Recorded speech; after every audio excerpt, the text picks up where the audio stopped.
რიჩარდ ვურმბრანდის სახელი მრავალი ადამიანისთვის არის ცნობილი მთელ მსოფლიოში. მას დაწერილი აქვს რამდენიმე წიგნი, რომლებიც ხელთ მაქვს. ალბათ მისი წიგნებიდან ყველაზე ცნობილია ქრისტესათვის წამებულნი, რომელიც 3 მილიონ ეგზემპლარად გაიყიდა. წიგნი მოგვითხრობს იმის შესახებ, თუ როგორ გაატარა რიჩარდ ვურმბრანდმა 14 წელი რუმინეთის ერთ-ერთ ციხეში. ძირითადად იმის გამო, რომ ის მარქსიზმ-ლენინიზმისა და თავის ქვეყანაში არსებული კომუნისტური რეჟიმის წინააღმდეგ გამოდიოდა. წიგნის დაწერის შემდეგ ის ძალიან ცნობილი გახდა მთელ მსოფლიოში. შემდეგ კიდევ რამდენიმე წიგნი გამოსცა. ზოგიერთი მათგანი აქ მაქვს, მაგალითად ღმერთთან დარჩენილი, ქრისტე ებრაულ გზაზე. ეს წიგნები ეკუთვნის რიჩარდ ვურმბრანდს, რომელიც წარმოშობით ებრაელია და თანაც ქრისტიანი. ასევე მას ეკუთვნის წიგნები ბავშვთა ბაგეებით. 100 რამ, რასაც ციხეში ყოფნისას მივხვდი. მარქსი და სატანა. გთხოვთ მიესალმოთ დოქტორ რიჩარდ და საბინა ვურმბრანდებს. კეთილი იყოს თქვენი მობრძანება, ბატონო ვურმბრანდ. გადაცემის დაწყებამდე გეუბნებოდით, თუ რამდენ რამეზე შეიძლებოდა საუბარი, რაც თქვენ შესახებ არაერთხელ მსმენია. დღეს პირველად მომეცა თქვენთან შეხვედრის შესაძლებლობა. მინდა თქვენი ისტორია გვიამბოთ. ალბათ 1000-ჯერ გაქვთ თქვენი ამბავი მოყოლილი აქამდე, მაგრამ ჯერ კიდევ ბევრია ისეთი ადამიანი, რომლებმაც უნდა მოისმინონ იგი. ვინაიდან ეს დიდად შთამბეჭდავი ისტორიაა და გადმოცემულია კიდეც წიგნში, ქრისტესათვის წამებულნი. შეგიძლიათ მოკლედ მოგვითხროთ ციხეში გატარებული დროისა და იმის შესახებ, თუ რატომ მოხვდით იქ? მაშინ ხუცესი ვიყავი, როცა ეს მოხდა. ეს რუმინეთში იყო, ხო? დიახ, რუმინეთში. მაშინ კომუნისტები იდგნენ ქვეყნის სათავეში. კვირადილით ეკლესიაში მივდიოდი. ფეხით მივდიოდი, რადგან მანქანები არ გვყავდა. ცხოვრებაში არასდროს ვყოლია მანქანა და არც ველოსიპედი. ამ დროს საიდუმლო პოლიციის მანქანა გაჩერდა იქვე ახლოს. 4 კაცი გადმოხტა იქიდან და მანქანაში ჩამაგდო. მომიტაცეს ყოველგვარი დაპატიმრების ორდერის გარეშე და მას შემდეგ აღარსად ვჩანდი 14 წლის განმავლობაში. პირველი, რაზეც ამ დროს ვიფიქრე, იყო ის, რომ ბიბლიაში 366-ჯერ გვხვდება სიტყვები „ნუგეშინია“ წელიწადის დღეების შესაბამისად. იმის გამო, რომ ნაკიან წელიწადს აქვს 366 დღე, ბიბლიაშიც 366-ჯერ არის ნახსენები ეს სიტყვები და არა 365-ჯერ. მე მომიტაცეს 29 თებერვალს. ჩემს თავს ვუთხარი, ამ დღისათვის არის ეს სიტყვები. ნუგეშინია. და გავიღიმე. როცა გავიღიმე, მათ შეეშინდათ, რადგან მივყავდი იმისათვის, რომ ჩემი საქმე გამოეძიებინათ და ეგონათ, რომ გავგიჟდი, რადგან ვინ იღიმება მაშინ, როცა კომუნისტები იტაცებენ. იფიქრეს, რომ შოკში ვიყავი. კითხეს, რატომ იღიმები, ბატონო? მე მივუგე, ვიღიმები, რადგან მაქვს დაპირება. რა დაპირება? კითხეს. დარწმუნებულები იყვნენ, რომ გავგიჟდი. მე მაქვს ღვთისაგან დაპირება, რომ მის შვილებს არ უნდა ეშინოდეთ. უფალმა იესომ გვითხრა, რომ არ უნდა გვშინებოდა და ის კი თავისი სიტყვის ერთგულია. მათ გაიცინეს. იმ დროს დაქორწინებული ბრძანდებოდით? დიახ. შვილები გყავდათ? დიახ, მყავდა. ქალბატონო ვურმბრანდ, თქვენ არ გეშინოდათ? რაც გრძნობდით მაშინ? იცოდით, რომ თქვენი მეუღლე მოიტაცეს, თუ მხოლოდ რამდენიმე დღის შემდეგ შეიტყვეთ ეს? რას გრძნობდი? ათასობით ქრისტიანი ქალი იყო იმავე მდგომარეობაში, როგორშიც მე ვიყავი იმ დროს. ბევრი ცრემლი დავღვარე. არც მუშაობის შესაძლებლობა იყო, რადგან ქმარი ციხეში მყავდა. ბავშვები სკოლიდან გამოუშვეს. ეს ძალიან რთული პერიოდი იყო. ამის შემდეგ ქრისტიანმა ქალებმა ქრისტიანი კაცების ადგილი დაიკავეს ეკლესიაში, რადგან კაცები ციხეში იყვნენ. ქრისტიანმა ქალებმა აიღეს ხელში მათი საქმე. კომუნისტები ამისათვის მზად არ იყვნენ. როცა დაინახეს, რომ ქრისტიანი ქალები ასწავლიდნენ უფლის სიყვარულის შესახებ და აკეთებდნენ კაცის საქმეს, მალე ათასობით ქრისტიანი ქალი დააპატიმრეს. მათ შორის ვიყავი მეც. რა თქმა უნდა, იმავე ციხეში არ გამამწესეს, სადაც ჩემი ქმარი იმყოფებოდა. ამრიგად, წლების განმავლობაში არც გვენახა ერთმანეთი და არც არაფერი ვიცოდით ერთმანეთის შესახებ. ამ წლების განმავლობაში არავითარი ურთიერთობა არ გქონდათ? დიახ, 14 წლის განმავლობაში არაფერი ვიცოდით ერთმანეთზე. არ იცოდით მეუღლეს ცოცხალი იყო თუ მკვდარი? არა, ჩემს მეუღლეს უთხრეს, რომ მე ციხეში თავი ჩამოვიხჩვე. მათ სურდათ, რომ ის სასოწარკვეთილებას მისცემოდა, თუმცა მან ასეთი სიტყვები თქვა: ჩვენ ყოველთვის არ ვგრძნობთ თანადგომას ადამიანთა მიმართ. შეუძლებელია რომ ყველას თანაუგრძნობდე, მაგრამ ვალდებულნი ვართ რომ თანავუგრძნოთ ყველას. შეუძლებელია რომ ყოველთვის გვიხაროდეს, მაგრამ ყოველთვის უნდა გამოვხატავდეთ სიხარულს. იმას, რომ ვხარობ თუ ფალში. მან იტირა და ძალიან დადარდიანდა. ციხეში მოხვედრიდან 8 წლის შემდეგ შევხვდი ერთ-ერთ სულიერ ძმას, რომელიც ახლად დაპატიმრებული გახლდათ და ვკითხე, თუ იცოდა რამე ჩემი ცოლის შესახებ. ამ დროს საბინა უკვე გათავისუფლებული იყო ციხიდან. ვკითხე თუ იცოდა რამე და მან მითხრა, დიახ, შენთან სახლში ვიყავი და შენი ცოლიც ვნახე. ვკითხე, რას აკეთებს ჩემი ცოლი მეთქი? მან მიპასუხა, იღიმება და გალობსო. ის ასევე ტიროდა და დარდიანი დადიოდა კიდეც, მაგრამ იცოდა რომ მისი მოვალეობა იყო გამოეხატა სიხარული და სხვებისთვის გაეზიარებინა იგი. ამასთან დაკავშირებით მინდა ერთი მშვენიერი ეპიზოდის შესახებ გითხრათ, რომელიც ციხეში ყოფნისას გადამხდა თავს. პირველი წელი მარტო ვიჯექი საკანში, შემდეგ კი დიდ საერთო საკანში გადამიყვანეს, სადაც ალბათ 200-მდე პატიმარი იყო. ეს გახლდათ ჯოჯოხეთი დედამიწაზე. იქ იყო სიბინძურე, შიმშილი, ცემატყიბა და ასე შემდეგ. ერთი სიტყვით შეუძლებელი იყო იქ ძილი, რადგან 200-მდე ადამიანი იმყოფებოდა ერთ ოთახში. იქ იყვნენ სრულიად სხვადასხვა კატეგორიის ადამიანები, სამეფო არმიის ყოფილი გენერლები, კაპიტალისტები, პროფესორები, ასევე უბრალო მუშები, გლეხები. იმ საკანში ერთი გლეხი კაციც იყო. მან კარგად იცოდა ბიბლია, მაგრამ ბიბლიის გარდა სხვა წიგნი არასოდეს წაეკითხა. ამ კაცს სურდა რომ ქრისტესკენ მოექცია სამეფო მეცნიერებათა აკადემიის პროფესორი, რომელიც მასთან ერთად ერთ საკანში იჯდა. მან ბევრი რამ არ იცოდა. პროფესორი ისეთ შეკითხვებს უსვამდა, რომლებზე პასუხებიც არ იცოდა ამ გლეხ კაცმა. მან უთხრა, ბატონო, არ ვიცი მე ეს ყველაფერი, მხოლოდ ის ვიცი, რომ მე ქრისტესთან ერთად დავდივარ. მას ველაპარაკები. პროფესორმა უთხრა, წადი აქედან, რა ტყუილებს აფრქვევ, რას ჰქვია რომ იესოს მიმდევარი ხარ, რომ მას ელაპარაკები. ის უამრავი წლის წინ იყო პალესტინაში და მე რომ გლობუსი გაჩვენო, ვერც მიმითითებს სად მდებარეობს პალესტინა. აბა რანაირად შეგიძლია იესოს მიმდევარი იყო? ის 2000 წლის წინ მოკვდა. თუნდაც ისე რომ იყოს როგორც ქრისტიანები ამბობთ, თითქოს და ქრისტე სადღაც ზეცაშია, ეს ზეცაც ძალიან შორსაა. რანაირად შეგიძლია იესოსთან ერთად იარო, ელაპარაკო მას. გლეხმა მიუგო, შეიძლება მართალი ხარ შენი აზროვნების მიხედვით, მაგრამ მე მართლაც დავდივარ იესოსთან ერთად. მას მიუყვები, მას ველაპარაკები. მე ვხედავ იესოს. პროფესორი აღშფოთდა, როგორ ბედავ რომ ამბობ თითქოს იესოს ხედავდე. დიახ ბატონო, მე ვხედავ მას. მისმინე, შენ ამბობ რომ ხედავ იესოს. როგორ გიყურებს იგი?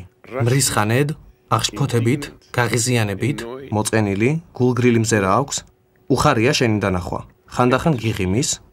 ბატონო, როგორ გამოიცანით? ის მართლაც მიღიმის ხანდახან. იესო გიღიმის?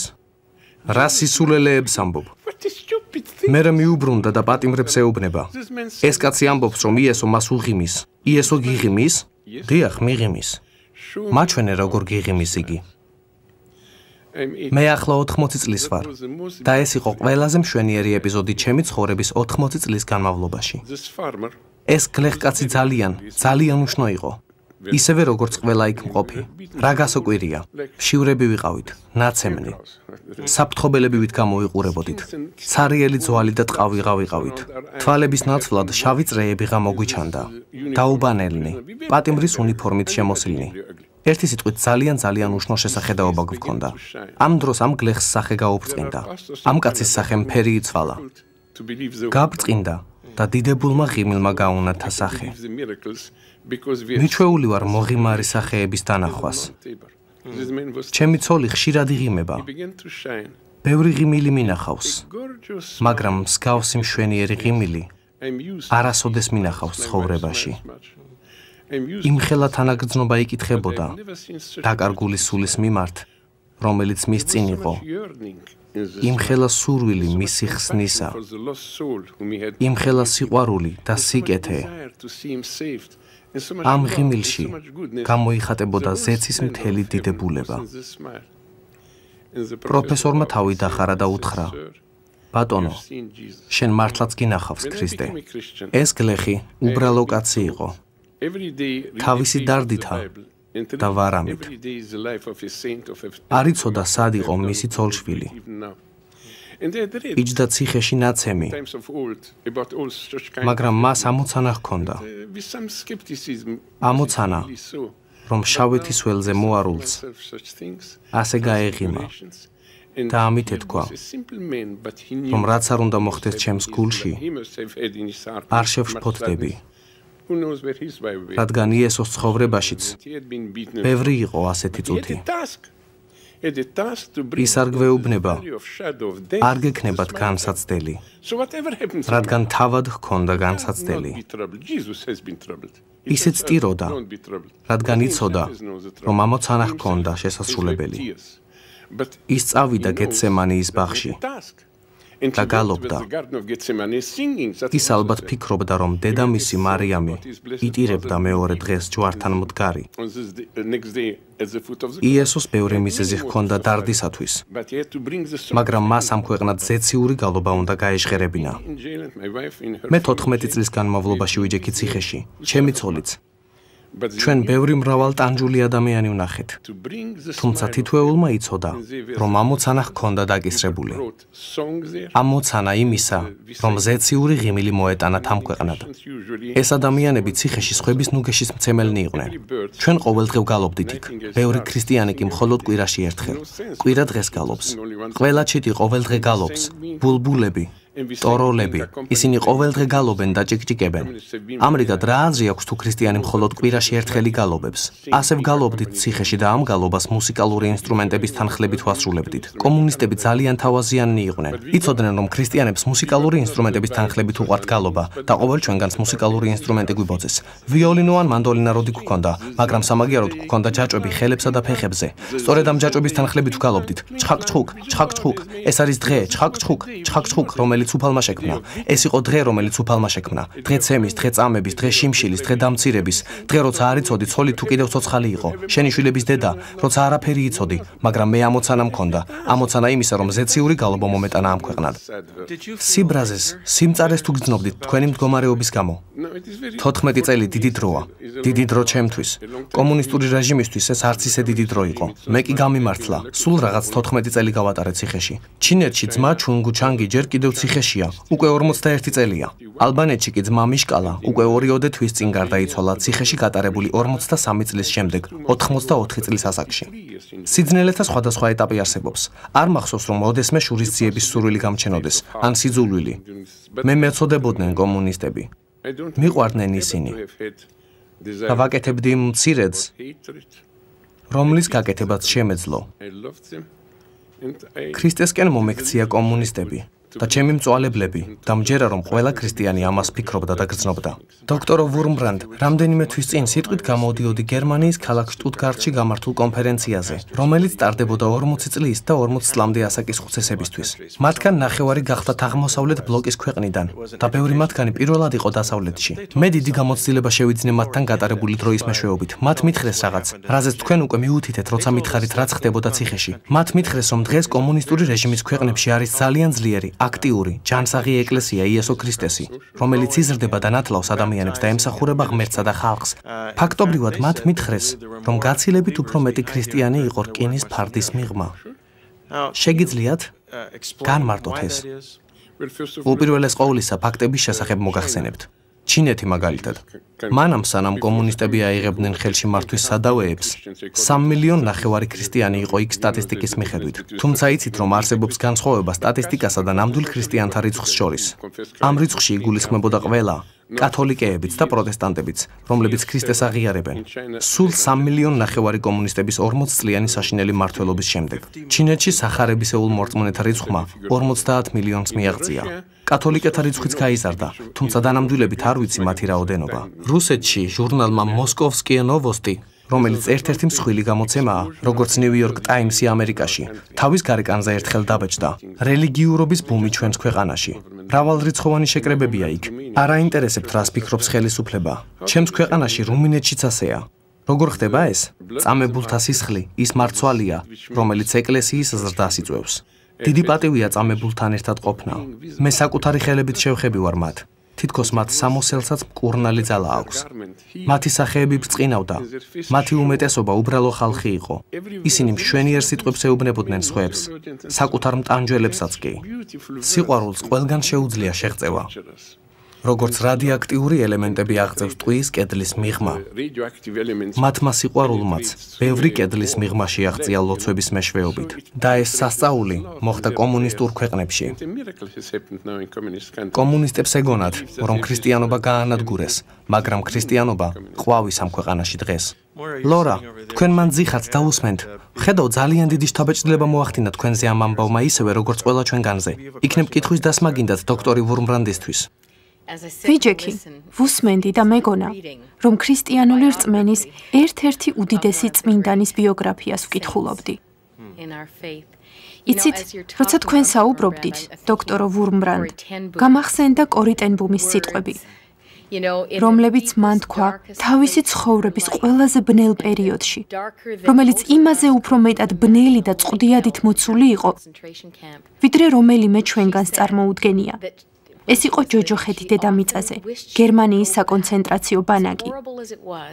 მან თქვა, რომ ხშირად ნატრობდა უკან დაბრუნებულიყო დროში. იმ საშინელ დროში, რადგან არასდროს იქამდე და არც მერე არ უგრძნია ღმერთის თანდასწრება ასე ახლოს და ასე მკაფიოდ არ გაუგონია ღმერთის ხმა.